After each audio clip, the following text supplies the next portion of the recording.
Alhamdulillahi Rabbil Alamin.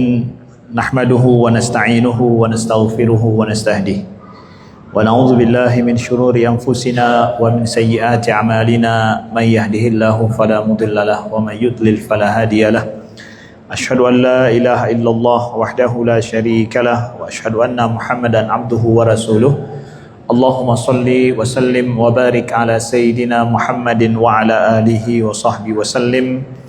Subhanaka la ilma lana illa ma 'allamtana innaka antal alimul hakim. Allahumma 'allimna ma yanfa'una wanfa'na bima 'allamtana wa zidna ilma. Rabbana innana amanna faghfir lana dhunubana wa qina adzabannar. Rabbana la tuzigh qulubana ba'da idh hadaitana wa hab lana min ladunka rahmah innaka antal wahhab. Amma ba'du. Hadirin jamaah salat maghrib dan isya Masjid As-Siddiq Cikeas yang Allah muliakan, alhamdulillah, mari sama-sama kita meniatkan untuk i'tikaf sejenak di masjid.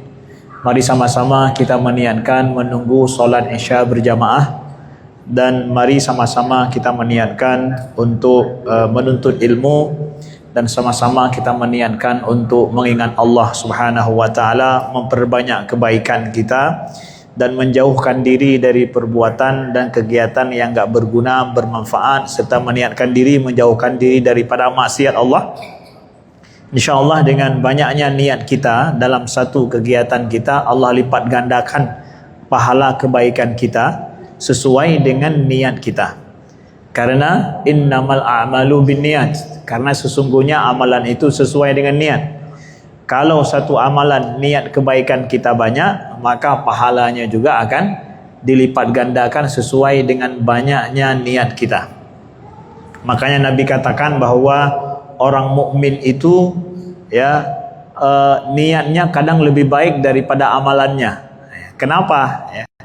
Karena niatnya bisa banyak sekali, berbuat cuma sekali. Duduk begini nih sekali nih, duduk cuma gini doang, tapi niat kebaikannya banyak. Nunggu solat isya, kemudian rencananya niatnya nuntut ilmu, niatnya untuk menjauhkan diri dari hal-hal yang gak berguna di luar, cuma ngobrol-ngobrol, ngomong-ngomong, atau apalah terlihat sesuatu yang tidak berguna, bermanfaat. Banyak niatnya yang baik itu, maka amalan kebaikan itu juga dilipat gandakan sesuai dengan niat kebaikan. Makanya niat orang mukmin itu kadang jauh lebih baik daripada perbuatannya. Maksudnya seperti itu, ya. Alhamdulillah, pada kesempatan kali ini kami mengajak para hadirin semuanya untuk nujaddidu imanana. Mari kita memperbaiki, memperbaharui iman kita, ya. Innal iman la yafraq fi jawfi ahadikum kama yafraqu thawb. Ya, kata Nabi bahwa iman dalam diri kita itu bisa lapuk seperti lapuknya kain gitu. Yang kalau disimpan lama-lama begitu tanpa dipakai atau tanpa dihiraukan, maka dia akan lapuk dengan sendirinya. Maka iman itu seperti kain yang sudah berdebu, yang kalau dia tidak diperbaharui dari hari ke hari, imannya itu jadi pasif dalam hati kita, enggak berguna kadang, ataupun dia enggak mampu untuk mengajak kita, membuat kita, mensupport kita untuk berbuat kebaikan. Makanya iman itu, kata Nabi, perlu untuk jaddidu imanakum. Perbanyaklah untuk memperbaharui iman kita, ya. Nabi suruh untuk memperbaharui iman kita, sehingga para sahabat juga ada yang mereka ngobrol sesama mereka, saling mengajak, hayya bina nu'minu sa'ah, ya. Ayo mari kita beriman sejenak, gitu ya. Beriman sejenak, arti beriman sejenak apa?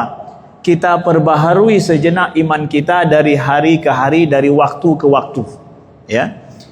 Terus harus kita perbaharui iman kita. Nah, maka di sore ini dan di malam ini, kesempatan kali ini, kami mengajak kita semua untuk memperbaharui iman kita. Kita ngobrol masalah iman, kita ngobrol masalah perkara iman, ya.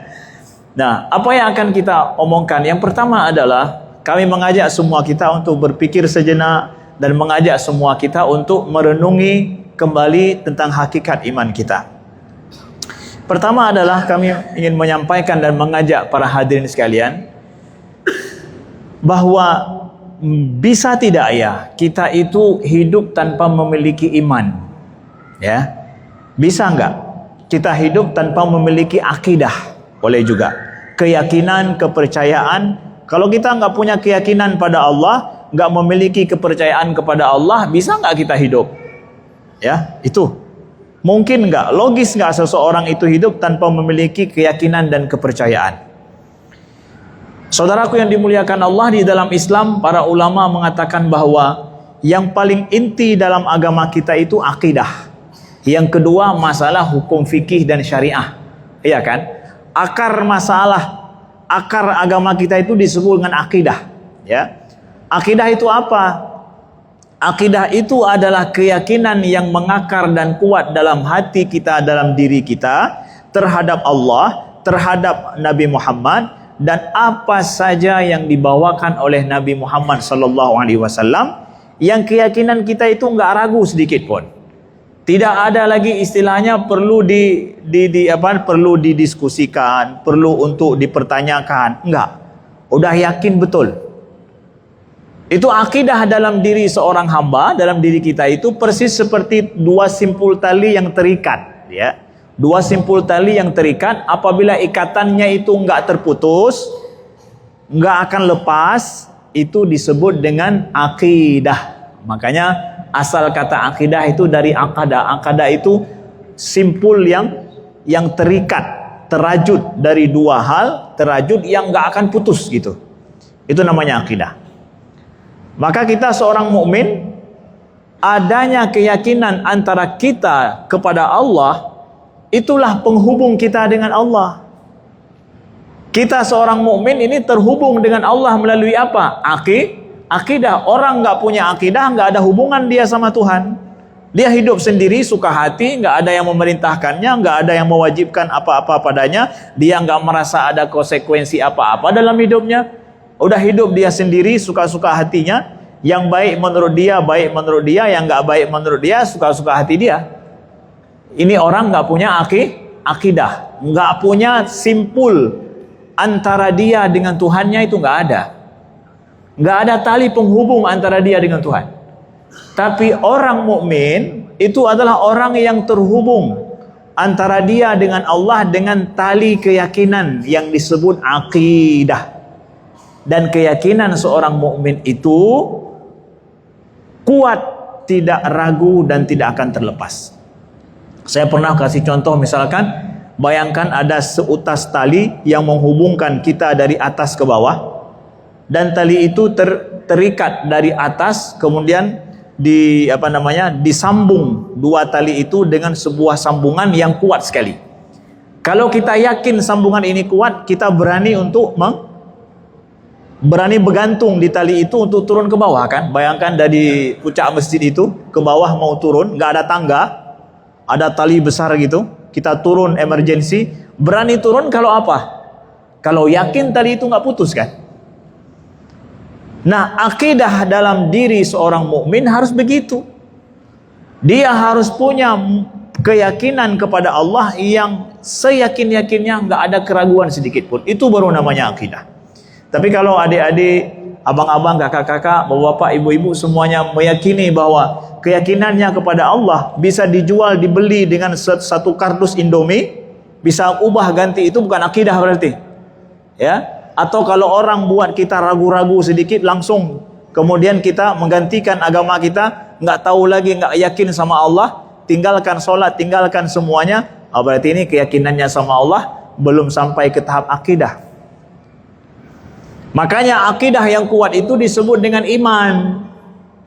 Iman itu pada saat orang meyakini sesuatu sampai ke tahap aman. Ke tahap aman. Kalau sudah aman, enteng aja hidup kita. Seperti orang turun pakai tali tadi, itu sudah aman hidupnya. Aman dia bergantung. Kenapa? Yakin tidak akan terputus. Akidah seseorang harus sampai ke tahap aman itu, baru namanya iman. Saya ini beriman. Maknanya apa? Saya punya keyakinan kepada Allah sudah sampai ke tahap aman. Nggak perlu ceramahin saya lagi ya. Nggak perlu diskusikan pada saya lagi tentang Allah, tentang Nabi Muhammad. Saya nggak ragu sedikit pun masalah itu. Yang perlu kita diskusikan apa? Gimana cara supaya iman saya ini berguna dalam hidup saya. Itulah yang perlu kita bicarakan. Tapi masalah Allah ada, masalah yakin sama Allah, udah itu. Nah, ini perlu kita pahami. Poin yang pertama ingin kami sampaikan pada kita semua. Maka dengan demikian, di dalam hidup kita, mustahil kita hidup tanpa ada keyakinan seperti itu. Ya, kita akan lihat contoh nih ya.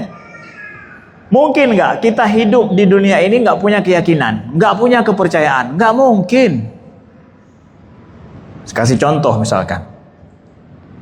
Kita ini sekarang kan era digital ini. Kalau beli sesuatu sekarang belinya di mana? Banyak orang beli. Ya kalau beli makan ya beli di pinggir jalan nih, seperti di jalan Cikias, oke lah.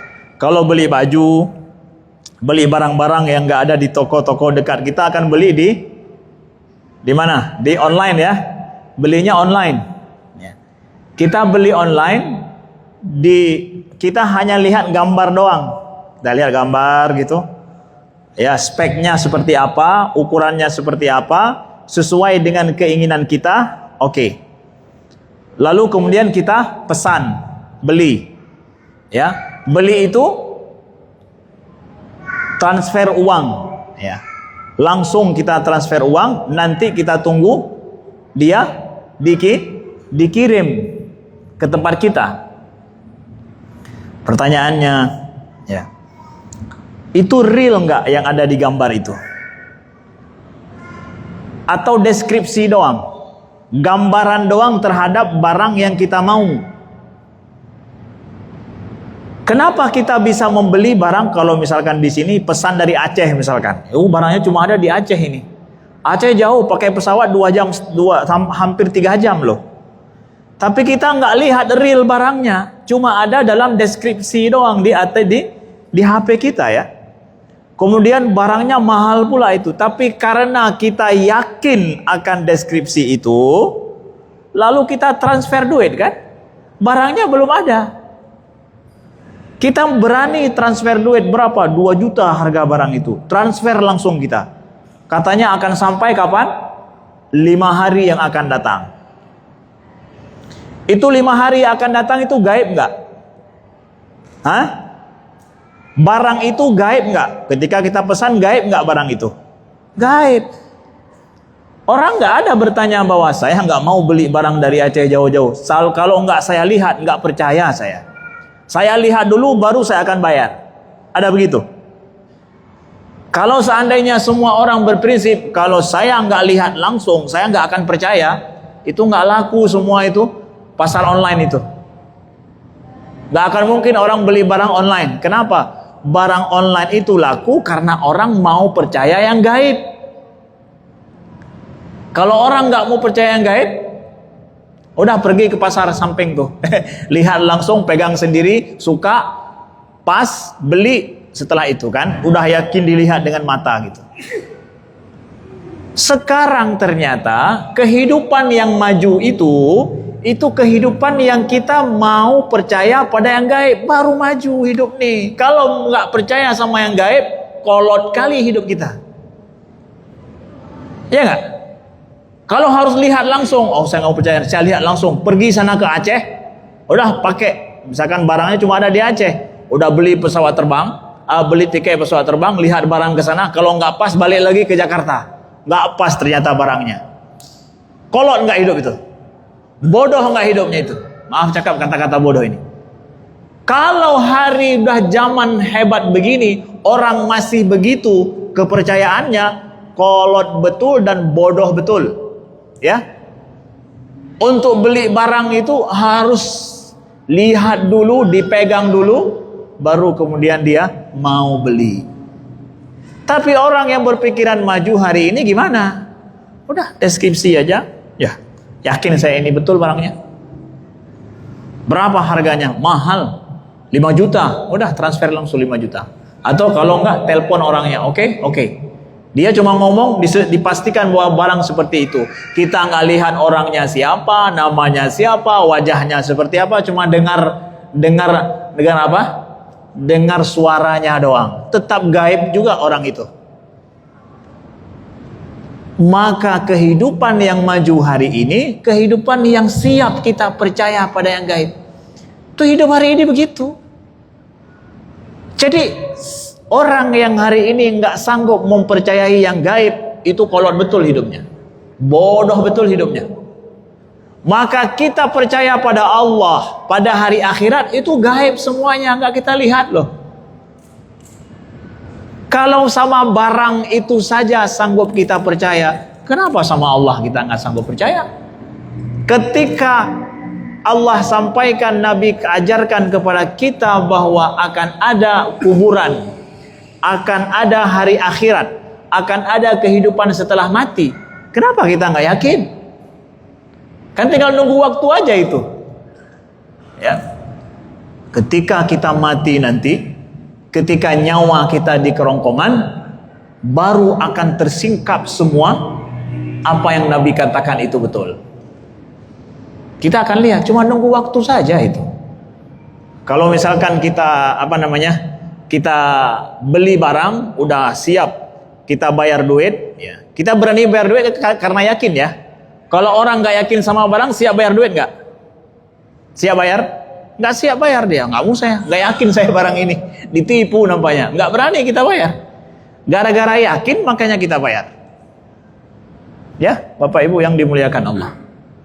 Jadi kesimpulannya gimana? Mungkin nggak kita hidup nggak punya keyakinan? Hah?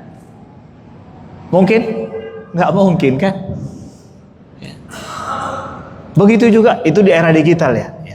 Begitu juga yang lain, mau beli tiket pesawat terbang misalkan ya, kita beli tiket pesawat terbang juga, kita nggak pernah pergi ke sana, siap kita, ditulis di tiket kita itu, tiket pesawat terbang berangkatnya jam 1. Itu hanya ditulis di tiket pesawat, yang tulisnya siapa? Hah? Orang yang tulis nggak, sistem yang tulis. Beli tiket pesawat besok berangkat jam 1. Kalau jam 1 berangkat, kita akan berangkat ke airport jam berapa? Hah? Dari jam 10 atau jam 9 kalau bisa harus hati-hati. Jam 9 sudah sibuk kita dari awal untuk berangkat ke airport demi untuk jam 1 itu. Kok Bapak yakin sama jam 1 itu? Mungkin saja pesawatnya nggak ada. Hah? Kok yakin? Bisa aja hari itu pesawat nggak ada, cuma ditulis doang gitu. Karena kita yakin, bungkus barangnya, kemudian siap-siap kita ke airport jauh-jauh waktu sebelum, jangan terlambat. Karena yakin sama tulisan itu, padahal ditulis oleh sistem. Kita hidup mengandalkan keyakinan. Orang bisa berbuat sesuatu kepada kita, sesuatu berguna, bermanfaat pada kita karena kita yakin. Lalu kita juga siap untuk berusaha, siap untuk mengeluarkan harta, siap mengeluarkan duit, siap capek-capek karena yakin juga. Kita naik pesawat, bayarnya ketika turun atau jauh hari sebelum naik? Apa seperti naik angkot? Naik angkot pas turun baru bayar, ya enggak? Itu angkot. Itu masih kalau orang minta ketika sampai bayar, berarti itu belum berpendidikan. Tapi orang yang berpendidikan naik pesawat terbang, bayarnya kapan? Ketika sampai? Atau sebelum? Jauh-jauh sebelumnya siap bayar. Yakin aja pesawatnya ada. Ya, lihat tuh. Kita hidup dengan keyakinan yang gaib. Sebulan lagi mau berangkat pesawatnya katanya, udah kita beli dari hari ini. Orang yang maju, orang pikirannya cerdas, sanggup meyakini sesuatu yang gaib. Gara-gara itulah, maka dia pun kemudian siap untuk berkorban atas keyakinannya itu. Bapak Ibu yang dimuliakan Allah. Kalau kita yakin bahwa akan ada kehidupan setelah mati, oke, saya yakin itu. Oke, mari berkorban hari ini. Persiapkan tas kita seperti kita pergi ke airport. Siap kita cari taksi, cari Grab, Gojek dan yang lain. Dengan apa? Salat 5 waktu setiap hari, jangan lupa, jangan tinggal. Sebagai wujud keyakinan saya bahwa akan ada hari akhirat. Ya. Jauhkan maksiat dalam hidup kita, ya. jauhkan maksiat, jangan berzina, jangan menipu, jangan mencuri harta orang lain. Ya, jangan menzalimi orang lain, jangan makan harta secara haram. Kenapa? Karena saya yakin akan ada hari kiamat yang nanti semuanya itu akan diminta oleh Allah pertanggungjawaban pada saya. Saudaraku yang dimuliakan Allah, kita siap nih jauh-jauh hari ini. Kalau ke airport tinggal waktu mungkin 2 jam 3 jam lagi, sekarang kita berangkat. Kita mungkin untuk mati kita mungkin 20 tahun lagi, atau mungkin 10 tahun lagi, atau mungkin 40 tahun lagi. Itu ibaratkan 4 jam lagi pesawat mau terbang. Siap-siaplah dari sekarang. Kita mungkin meninggal 40 tahun lagi, atau meninggal 20 tahun lagi, atau mungkin 10 tahun lagi. Yuk siap-siap dari sekarang. Pemberkasan dari sekarang, siap-siap semuanya. Keluarkan dana, keluarkan tenaga, keluarkan semua itu. Untuk apa? Saya siap-siap, saya yakin nanti kalau saya mati meninggal, saya akan lihat semuanya itu. Iya kan? Kenapa? Kalau masalah dunia dan barang yang murahan itu sanggup kita yakin, tetapi untuk surga dan neraka yang mahal, orang gak yakin. Kenapa? Kenapa sampai sebodoh itu kita? Barang yang remeh-temeh itu aja, yang cuma harganya 200.000, 300.000, kita yakin dia ada, padahal nggak pernah kita lihat. Sanggup kita bayar jauh-jauh hari lagi.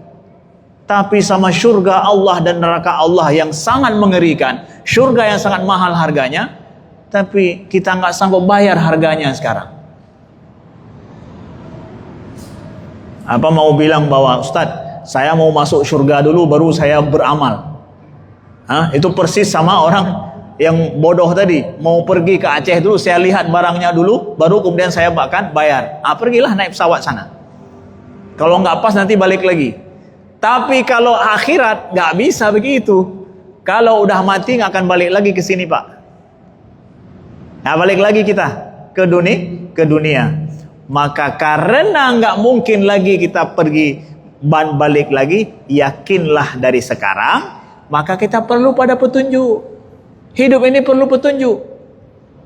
Petunjuknya mana? Kalau tadi tiket ya, tiket kasih tahu sama kita bahwa itu jam 9, jam 1 berangkat pesawat. Yang tulisnya sistem. Sekarang petunjuk hari akhirat itu ada di sini nih.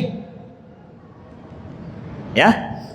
Di sini nih petunjuk untuk hari akhirat. Kalau kita buka,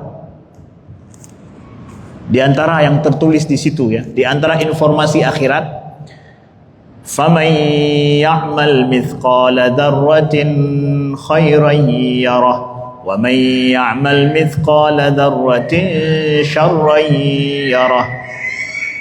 Siapa yang berbuat kebaikan sekecil apapun, dia akan lihat nanti. Dan siapa yang berbuat kejahatan sekecil apapun, dia akan lihat nanti. Pesawat berangkat jam 1. Yakin pesawat berangkat jam 1? Yakin? Yakin. Dari 4 jam sebelumnya udah siap-siap. Yakin nggak Allah katakan bahwa siapa yang berbuat kebaikan sedikit, sekecil apapun, dia akan lihat nanti. Siapa yang berbuat kejahatan sekecil apapun dia akan lihat. Apalagi yang besar, dia akan lihat. Yakin gak tuh? Kalau ternyata saya lebih yakin dengan tiket pesawat itu daripada firman Allah ini bodoh gak orang? Bodoh gak ini orang? Yang remeh-temeh dia yakin, tapi sama firman Allah dia tidak yakin. Yang diwahyukan Allah kepada nabinya disampaikan kepada kita. Maka kita hidup untuk akhirat perlu ikut petunjuk Allah, ya. Ikut petunjuk Allah. Di mana petunjuknya? Dalam Al-Qur'an. Kalau di jalan kita kalau belum pernah pergi kemana misalkan, ya belum pernah pergi ke Bandung. Ya, kita berangkat dari Cikeas ke Bandung, belum pernah pergi. Bisa sampai nggak kita ke Bandung dengan selamat dan pas? Bisa. Gimana caranya? Saya belum pernah pergi. Bisa tersesat kan di jalan? Iya bisa. Tapi supaya saya tidak tersesat, gimana caranya? Ikut petunjuk jalan lah. Ikut petunjuk jalan. Pergi terus. Ditulis belok kanan Bandung, belok kiri ke Cianjur. Contoh misalkan. Saya mau ke Bandung, berarti saya ke kanan.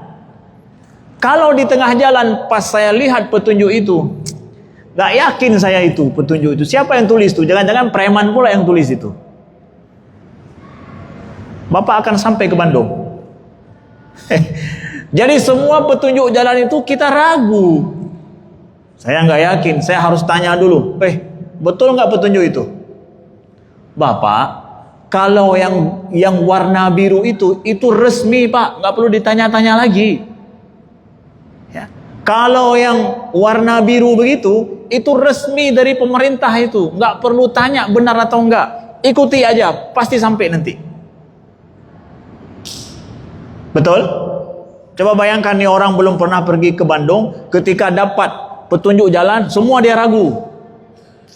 Akan sampai dia atau tersesat dia? Atau jalan-jalan doang dia akan dapat? Jalan di tempat dia? Maka Al-Quran juga Allah sampaikan, dzalikal kitabu la raiba fihi. Inilah dia Al-Quran, kitab yang gak ada keraguan sedikit pun di dalamnya. Di mana Allah firmankan itu? Di awal-awal loh, buka halaman pertama mushaf, dapatkan itu. Jadi makanya orang yang mau lurus hidupnya, yang mau sampai ke tujuan, kalau sudah firman Allah, gimana? Nggak perlu tanya lagi tuh. Persis seperti dia jalan ke Bandung, kalau sudah rambunya warna biru, ya udah nggak perlu tanya, udah lanjut aja. Kalau suruh belok kiri, belok kanan, lempang aja udah. Nggak perlu harus turun dari mobil, jalan terus. Insya Allah sampai nggak tuh? Sampai. Walaupun nggak pernah pergi, insya Allah sampai. Mengandalkan keyakinan, mengandalkan tidak ragu kita akan resmi itu, tenang aja.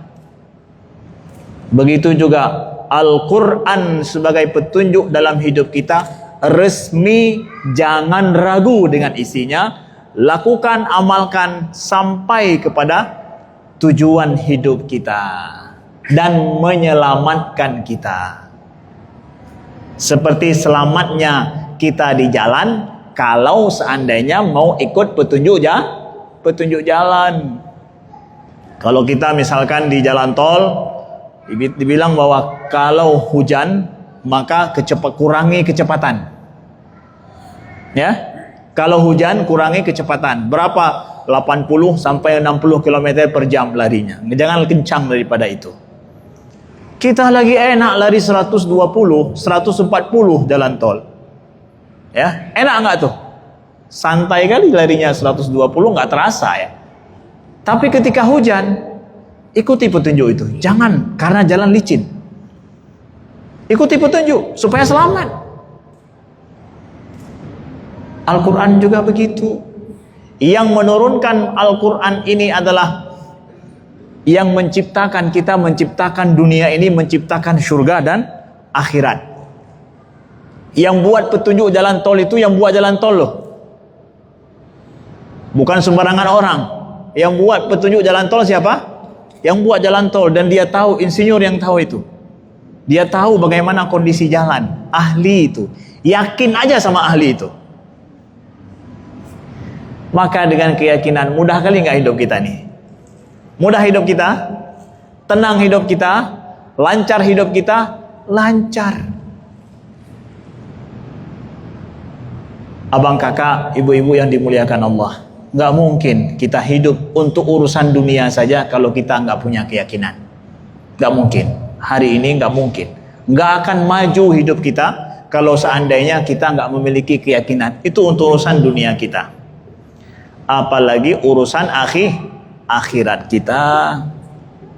Lebih-lebih kita harus memiliki iman yang kuat, yakin dan kuat, kemudian effort usaha untuk mengamalkan petunjuk itu. Harus kita ubah mindset hidup kita. Sesungguhnya iman itu menyelamatkan kita. Sesungguhnya akidah itu menyelamatkan kita. Maka Allah sampaikan pada orang-orang yang beriman, ya ayyuhalladzina amanu aminu billahi wa rasulihi wal kitabil ladzi nazzala ala rasulihi wal kitabil ladzi anzala min qabl. Wahai orang-orang yang beriman, berimanlah kepada Allah dan Rasulnya. Ustadz, itu disuruh beriman untuk orang-orang kafir? Bukan. Wahai orang-orang yang beriman, berimanlah. Nah, jadi kita bicara masalah iman di depan orang yang beriman. Kenapa? Karena Allah suruh, hai orang-orang yang beriman, berimanlah kepada Allah dan Rasul. Kenapa lagi disuruh beriman? Kita kan udah beriman. Iman itu perlu terus diperbaharui, perlu terus diingatkan. Dari waktu ke waktu, terus menerus. Harus terus diingatkan. Karena manusia ini biasa lupa. Dalam hari-hari kita, coba lihat, dalam sepekan ini yang punya banyak perhatian kita apa? Maka itu yang banyak kita omongkan. Jumpa kawan ngomong ini, jumpa kawan omongannya sama juga. Perhatian kita akan lebih sesuai dengan apa yang sering kita dengar, apa yang sering dibicarakan, apa yang sering dinonton, apalagi yang sering viral. Kemana-mana kita buka itu semua. Perhatian kita jadi tertuju ke situ kan. Iman juga begitu. Kita perlu kepada orang yang mengingatkan kita akan akhirat. Diingatkan supaya perhatian kita tertuju ke situ. Kalau seandainya dalam hidup ini kita kurang diingatkan dengan itu, perhatian kita akan kurang. Maka abang kakak, adik-adik, bapak ibu semuanya, usahakanlah untuk sering mendengarkan sesuatu yang mengingatkan kita akan akhirat. Di mana saya dapatkan itu? Ya kalau orang mau jadi dokter, ya pergilah ke fakultas kedokteran. Kalau orang mau jadi insinyur, pergilah ke fakultas teknik. Kalau orang ingin dapat ilmu tentang akhirat, pergi kemana?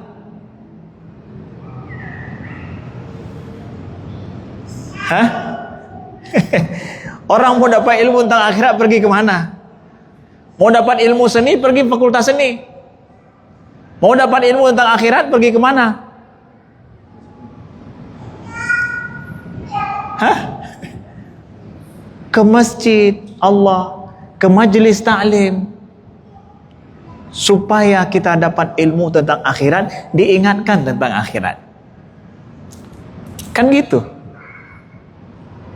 Jangan sampai kita salah alamat. Apalagi kita nggak mau peduli tentang itu. Maka berikan porsi perhatian kita kepada akhirat, maka hidup kita akan berubah juga berpikir tentang akhirat. Kalau kita nggak mau untuk peduli tentang akhirat, tentang iman kita, maka pun perhatian kita akan tidak ada terhadap iman dan akhirat kita. Maka jaddidu imanakum, usahakan selalu cari dari waktu ke waktu yang mengingatkan kita akan iman dan akan akhirat. Gimana, siap? Jelas ya? Jelas. Mudah-mudahan Allah perbaharui iman kita, Allah anugerahkan iman yang kuat dalam dada kita, iman yang berefek, yang menjadikan kita lebih baik, siap untuk bertaubat, siap untuk memperbaiki diri, segala kesalahan dan maksiat yang pernah kita lakukan siap kita tinggalkan, dan siap kita bertaubat dari kesalahan-kesalahan. Sesungguhnya Allah yuhibbuna tawwabin wa yuhibbunal mutatahhirin. Allah mencintai orang-orang yang bertaubat dari kesalahan, dan Allah mencintai orang-orang yang membersihkan diri. Ya. Sekian, terima kasih. Mudah-mudahan berguna dan bermanfaat. Jadi nasihat bagi kami sendiri dan juga bagi abang kakak, adik-adik semuanya, bapak ibu semuanya. Mohon maaf kalau agak sedikit keras ngomong, karena saya orang Aceh. Orang Aceh itu ngomongnya nggak bisa lembut-lembut. Kalau asli itu ngomongnya keras-keras. Ya. Mudah-mudahan berguna dan bermanfaat. Terima kasih. Wassalamualaikum warahmatullahi wabarakatuh.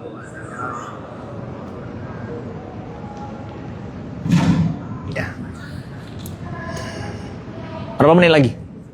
6, 5. Ya, baik. Ada pertanyaan yang mau ditanyakan? Ya, silakan. Waalaikumsalam. Ada mic ini? Silakan.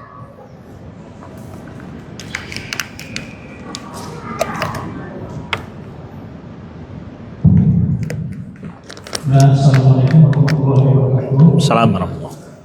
Anda mau tanya terkait soal keimanan.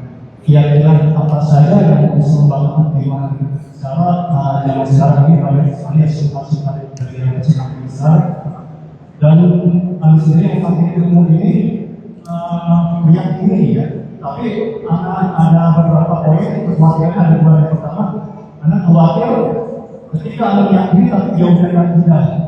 Dan yang kedua, kekhawatirannya apakah pembatal iman ini serupa dalam pembatal Islam? Lebih jauh sedikit ini ya mic-nya, so, ulangi. Ya, yang kedua, yang mengkhawatirkan ketika kita meyakini tapi jauh dari akidah, apakah bisa membatalkan keimanan secara semakin saja? Dan perbedaan atau perbedaan pembatal keislaman atau pembatal keimanan itu gimana besar? Ya. Baik, yang pertama tadi apa? Bagaimana memperkuat iman? Cara merawat iman. Yang membatalkan iman. Ya, baik. Ya. Jadi apa saja Ustaz yang membatalkan iman? Kita harus tahu dulu apa saja yang menjadikan kita mukmin, ya. Apa yang menjadikan kita mukmin, Ustaz? Menjadikan kita menjadi seorang mukmin, ya. Kita ketika bersaksi bahwa tiada Tuhan selain Allah dan Nabi Muhammad sebagai Rasulnya, dan kita yakin dengan semua rukun iman, percaya kepada Allah. Allah itu yang tidak menyerupai makhluknya. Allah yang maha sempurna, Allah yang menciptakan segala sesuatu, Allah itu maha hidup, ya, dan menciptakan syurga dan neraka semuanya. Yakin kita akan itu, kita beriman kepada Allah. Itu udah beriman tuh kepada Allah, bersaksi yakin, gak ada ragu sedikit pun. Kita yakin akan Nabi Muhammad diutus oleh Allah dan Al-Quran dibawakan oleh Nabi Muhammad. Yakin kita kepada akan adanya malaikat. Yakin kita akan ada kitab-kitab Allah yang telah diturunkan termasuk Al-Quran. Yakin kita kepada hari akhirat. Yakin kita akan ada takdir Allah. Gak ada ragu sedikit pun. Itu kita udah beriman tuh. Kita beriman. Apa yang menjadikan saya keluar daripada iman? Saya apabila meyakini kebalikan daripada itu, saya mengingkari bahwa Allah itu ada, udah, kalau yakin seyakin-yakinnya kita akan menjadi kafir. Kalau kita yakin bahwa rukun iman itu tidak ada begitu, seperti yang kita sampaikan tadi, kita bisa jadi kafir. Kalau kita yakin bahwa surga neraka itu tidak ada, kita bisa jadi kafir. Kita mengingkari satu ayat Allah dalam Al-Quran, kita bisa jadi kafir. Kalau kita mengingkari bahwa sholat itu wajib atas orang mukmin, kita bisa jadi kafir karena itu jelas diwajibkan oleh Allah dalam Al-Quran. Nah, kalau kita meyakini bahwa mencuri itu halal, itu bisa jadi kafir karena apa? Jelas haram dalam Al-Quran. Berarti meyakini kebalikan daripada perintah Allah. Kita bisa jadi kafir. Jadi sebenarnya perkara iman tidak rumit, dia mudah sekali. Ya, saya yakin kepada Al-Quran, itu firman Allah, yakin saya. Anda tahu nggak isi Al-Quran? Nggak tahu juga sih, nggak tahu semuanya. Tapi yang namanya Al-Quran, mushaf yang diturunkan, Al-Quran itu diturunkan oleh Allah, itu yakin firman Allah. Tapi isinya paham nggak? Belum lagi. Udah, Anda beriman. Tetap Anda beriman walau belum paham semua isi Al-Quran. Simple kan iman itu? Makanya datang para sahabat dulu kepada Nabi, satu hari datang bersama Nabi, udah jadi mukmin pulang kampung dia. Ya kan? Beriman datang sehari doang jumpa Nabi, udah pulang kampung jadi mukmin dia. Jadi beriman itu nggak sulit, mudah sekali. Mudah sekali. Yang penting apa? Bergurulah kepada orang yang betul-betul memahami akidah dan iman dengan baik, ya, supaya kita tidak salah di dalam beriman, di dalam meyakini akan Allah Subhanahu wa taala. Yang pasti iman itu sangat mudah dan simple sekali. Ya, jadi jangan berpikir bahwa Ustadz, saya itu ada belajar tentang akidah rumit sekali Ustadz. Yang rumit-rumit itu menyelesaikan masalah pikiran orang yang salah, baru rumit. Persis seperti orang kesehatan, Kalau sudah ada penyakit, menyembuhkannya sulit, susah. Perlu ilmu kedokteran. Tapi untuk menjaga kesehatan, mudah kan? Jangan banyak makan nasi, jangan banyak makan gula, jangan banyak makan yang manis-manis, olahraga. Itu kan mudah, simple kan? Tapi kalau udah kena kanker, gimana tuh? Perlu ilmu kedokteran menyelesaikan kanker itu. Nah, kalau bicara masalah akidah yang rumit, itu karena ada kanker pemikiran. Ada kesalahpahaman. Nah, perlu kita bengkelkan itu, makanya kadang dia rumit. Nah, itu harus paham. Jadi jangan pikir bahwa ilmu akidah, ilmu iman ini rumit. Tidak. Ilmu kesehatan itu mudah, makanya semua orang bisa sehat. Tapi untuk sakit, nggak semua orang kan? Betul nggak? Mana lebih banyak orang sakit dengan orang sehat? Hah? Makanya kita kunjungi orang sakit, nggak kunjungi orang sehat. Kalau seandainya banyak orang sakit, sedikit orang sehat, kita akan kunjung orang sehat. Kamu udah sehat ya, kunjung rame-rame kita. Kenapa? Jarang-jarang kita lihat orang sehat. Tapi ini yang ada apa? Jarang-jarang sakit. Ini jarang-jarang sakit. Dalam 1 tahun nggak pernah pun ada yang sakit. Tapi sekali sakit, kita kunjungi dia. Ah, gitulah. Sehat itu mudah, sakit itu susah. Beriman itu mudah, ya. Yang lain itu sulit. Jadi mudah-mudahan Allah kekalkan iman kita dan rawat iman kita baik-baik dari waktu ke waktu. Merawat iman itu perlu effort, perlu usaha, perlu tenaga. Maka berikan waktu kita, berikan luangkan tenaga kita, berikan juga kesempatan dalam hidup ini dari waktu ke waktu untuk dekat kepada Allah, terutama ke masjid dan majlis ilmu yang memperbaharui iman kita. Ya, sekian, terima kasih. Wassalamualaikum warahmatullahi wabarakatuh.